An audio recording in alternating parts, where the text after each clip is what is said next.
ఇప్పుడు ఎవరో కింది స్థాయివాడు వాడు ఏదో చిల్లరిస్తే వాడు మాట్లాడడం వేరు. అంటే ఒక ఒక ఒక చదువుకున్న వాళ్ళు, ఒక ఏమంటారు, ఒక ఉన్నత సమాజంలో ఉన్నత స్థానం ఉంది అని చెప్పుకునే వాళ్ళు, ఇక వాళ్ళు కూడా కంచే చేను వేసినాక కాపలా ఉండేదో వారు చెప్పండి. ఆయన అడ్వకేట్ అంట, సిగ్గుశరం లేకుండా పబ్లిక్ లో వచ్చి అబద్ధాలు చెప్తుండు. ఎవ్రీ గాడిది కొడుకు, ప్రతి గాడిది కొడుకు అట్లే ఉన్నాడు బీజేపీలో. నిన్న రఘునందన్ రావు గాడు వాడు ఎవరో టీవీ ఆయన ఫోన్ చేస్తే ఉల్టా ఆయనకి ధమ్కి ఇస్తున్నాడు, పెట్టు నువ్వు అది షేర్ చేయి, నేను ఇది వాడు అడ్వకేట్ కదా. సో ఆమెనేమో వీడు నన్ను రేప్ చేసిండు, ఆ ఫలానా ఇంట్లో చేసిండు, నా మొగన్ని పక్కకు పెట్టి ఆ కేసు కోసం వస్తే నా మొగడే తీసుకొని వండబెట్టిండు అని ఆమె మొత్తం ఆ వీడియోలతో సహా ఉన్నాయి మన దగ్గర. కానీ ఈ వాడుకో నా మీద నాకేం సంబంధం లేదు, నేను ఇప్పుడే పాలు తాగి ఇప్పుడే పుట్టినా పాలు తాగి నోట్లో ఎలిపెట్టుకున్నా అన్నట్టు ప్రవర్తిస్తున్నాడు. ఎంత దుర్మార్గులు అంటే వెరీ అన్ఫార్చునేట్. తప్పు వాడే చేసి మళ్ళీ వాడే బెదిరించడం ఏంది? Very unfortunate, very unfortunate. So we need to expose them, we need to fight, does not matter. Suresh Domakonda, hi brother.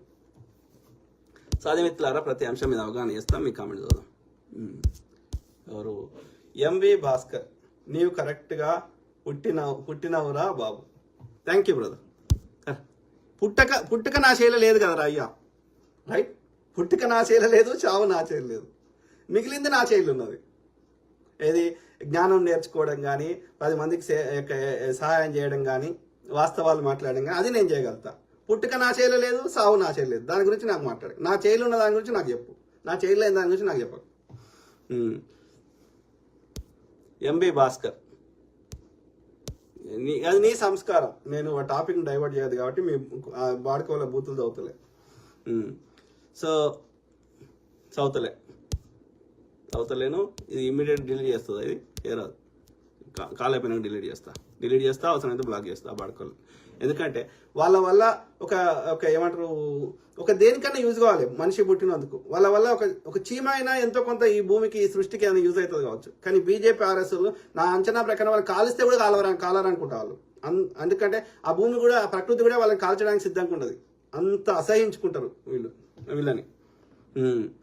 కొండ గుర్ల అనిల్ కుమార్, వండర్ఫుల్ అన్న, I pray for your good health and protection. Thank you brother. ఒకటే గుర్తుపెట్టుకోండి మిత్రులారా, ఏపినాడైనా వీకేదే.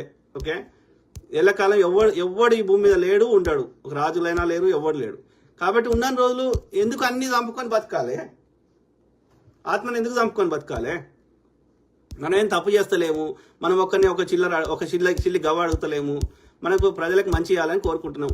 మనం tax కట్టకపోతే ఊరుకుంటాడు వాడు? సిబిఐని, ఈడీని, ఐటీని ఎవరినో పంపిస్తుండు కదా. మరి మనం కట్టిన ట్యాక్స్లకు లెక్క చెప్పరా అని అడగొద్దా కదా? బీరయ్య యాదవ్ బ్రదర్, దేశం కోసం సోఫియా ఖురేషీ కుటుంబానివి త్యాగాలు. Hats off. Thank you brother. వీళ్ళ కుటుంబం మధ్యప్రదేశ్ ఛత్రపూర్ నుండి గుజరాత్ కు వలస వెళ్లారు. సోఫియా ఖురేషీ ముత్తాత 1857 సైనికుల తిరుగుబాటు తర్వాత బ్రిటిష్ సైన్యం నుండి బయటకు వచ్చి తర్వాత స్వతంత్ర సేనలో చేరి భారత స్వాతంత్ర్యం కొరకు యుద్ధంలో పాల్గొన్నారు. ఎవరు? సోఫియా ఖురేషీ. ఆమె ఇంత చూపెట్టిన కదా వీడియో. సో తాత మొహమ్మద్ హుస్సేన్ గారు భారత సైన్యంలో పనిచేశారు. సోఫియా తండ్రి తాజ్ మొహమ్మద్ ఖురేషీ మిలిటరీలో ఎలక్ట్రికల్ అండ్ మెకానికల్ ఇంజనీర్ గా పనిచేశారు. 1971 పాకిస్తాన్ కు వ్యతిరేకంగా జరిగిన యుద్ధంలో పాల్గొన్నారు. సోఫియా ఖురేషీ చిన్నాన్న Ismail Qureshi BSF border security force సుబేదార్ గా పనిచేశారు. సోఫియా భర్త colonel Tajuddin Vagewadi mechanised infantry officer గా పనిచేస్తున్నారు. సోఫియా ఖురేషీ 18 ఏళ్ల కుమారుడు షమీం ఖురేషీ వాయుసేనలో చేరడానికి పరీక్ష రాశాడు. Great sacrificed family. Beeraiah Yadav, well said brother. Yes. So కాదు, మనకి అలా మిజైల్ తయారు చేసినటువంటి ఆ అబ్దుల్ కలాం గారు ఇవాళ DRDOకి పితామహుడు. ఎవరు ఆయన? మన యొక్క ఈ రామలింగరాజా, ఆయన పేరు రామరాజ్ అనుకుంటా. ఇది మన యొక్క హాస్పిటల్, కేర్ హాస్పిటల్, సోమరాజ్. ఆయన ద్వారా కలిసి అంతకుముందు ఈ పోలియో వచ్చిన వాళ్ళ కోసం లైట్ వెయిట్ క్యాలిపర్స్ తయారు చేసిర్రు. మన ఫస్ట్ ఆస్కార్ మనకి తెప్పించింది మన యొక్క ఈయన పేరుంది, ఆయన మ్యూజిక్ డైరెక్టరు. సో ఆయన మా యొక్క వందే మాతరం ఇది ఆయన సాంగ్ ఫేమస్ కదా. అట్లా ఎంతమంది ఉన్నారు. ఇలా దేశ విభజన తర్వాత పాకిస్తాన్కి వెళ్ళిపోయినటువంటి ఫేమస్ సింగరు సారే జహా సే అచ్చా హిందుస్థాన్ హమారా హమారా అని రాసిన ఆయన్నే. అట్లా ఎంతో మంది ఉన్నారు. బ్రిటిష్ వాళ్ళతో అత్యంత కఠినంగా కొట్లాడిన వాళ్ళు ఈ ముస్లిం రాజులు చాలా మంది ఉన్నారు. ఈ 1857 సిపాయిల తిరుగుబాటుకు అధ్యక్షత వహించింది చివరి మొఘళ్ళు బహదూర్ షా. ఇలా ఝాన్సీ లక్ష్మీబాయి గొప్పది అన్న దగ్గర ఆమె సైన్యాధ్యక్షుడు ఎవరు? మీర్ బక్షి. అట్లా ఇది మన యొక్క విజయనగర సామ్రాజ్యంలో శ్రీకృష్ణదేవరాయల కింద మోర్ దాన్ 50% సైన్యం ముస్లిమ్స్. శివాజీ మహారాజు యొక్క మోర్ దాన్ 50% సైన్యాధ్యక్షులు కానీ సైన్యం ముస్లిమ్స్. వాళ్ళ నాయన ముస్లిం రాజు కింద అహ్మద్ షా కిందనే పనిచేసిండు ఆయన, ఆర్మీ యొక్క మర్సనరీగా ఆర్మీని సప్లై చేయడానికి. ఏం చెప్తారా పిచ్చి నా కొడుకులు? నువ్వు ముస్లిం రాజు కట్టిన ఎర్రకోట మీద జెండా ఎగరేసుకుంటే ముస్లిం తిడితే ఏమొస్తుంది? అవును బ్రదర్, వీరయ్య యాదవ్ బ్రదర్ అంటున్నారు. Veeraiah Yadav brother, washing powder నిర్మాతో బత్తాయిలను ఉతకండి, నో కాంప్రమైజ్. చేద్దాం బ్రదర్, ఇది సమిష్టి కృషి. తప్పకుండా సామాన్యులని ఎడ్యుకేట్ చేద్దాం. ఈ ఆర్య బ్రాహ్మణ్ని ఆయన పరిచయ దాకా తరిమేదాకా వదిలిపెట్టద్దు వాడుకోవాలని. ఇప్పటికీ వాడు ఉండే 1% అన్ని కీలక నిర్ణయం చేసే స్థానంలో వాడే ఉన్నాడు. మీరు ఎన్ఐఏ డైరెక్టర్ చూడండి, ఈ ఎలక్షన్ కమిషన్ డైరెక్టర్లు చూడండి.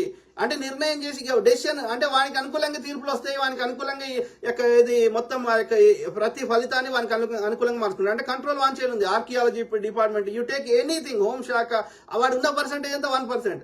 అంటే 99% మందిని ఆ 1% వాడు కంట్రోల్ చేస్తుండు, లేకపోతే వాడు చెప్పినట్టు చేయించుకుంటాడు అనాది నుంచి నేటి వరకు అని అర్థం. అంటే ఈ రాజ్యాంగం రాసుకొని డెమోక్రసీ ఉన్నాక కూడా అదే పరిస్థితి ఉంది. ఐ డోంట్ నో ఏమంటుంది కదా ఈ Yaseen Shaik. Hi Nagar, hi brother. ఇప్పుడు ఈ నన్ను తిడుతున్నాడు, ఒక్క విషయం మీద మాట్లాడమని చూద్దాం. అజ్ఞానులు. ఎందుకని? వాళ్ళు పుస్తకాలు చదవరు, చరిత్రని సరిగ్గా తెలుసుకోరు. అయితే వాట్సాప్ యూనివర్సిటీలో లేకపోతే పెండ తింటే ఆ పెండలకి ఎలా వస్తుంది ఏమన్నా తెలియదు. బల్లే పోగు Adam, hi brother, hi. Raj Kamal, మీలాంటి వారు ఇండియాలో ఉన్న దుష్ట శక్తులను ఎదుర్కొంటున్నారు అంటే మీలాంటి వారికి మేమందరం సపోర్ట్ చేస్తాం. తప్పకుండా బ్రదర్, ఐఎమ్ వెరీ థ్యాంక్ఫుల్. మీ అందరి సపోర్ట్ ఉండడం వల్లనే నేను ఆ ప్రకృతి నాతోటి మాట్లాడిస్తుంది. అర్థమైందా? డైరెక్ట్ వచ్చి ప్రకృతి చేయలేదు కాబట్టి మన లోపల ఉన్న ఎవరో ఒకరితోటి చేయిస్తుంది. సింపుల్.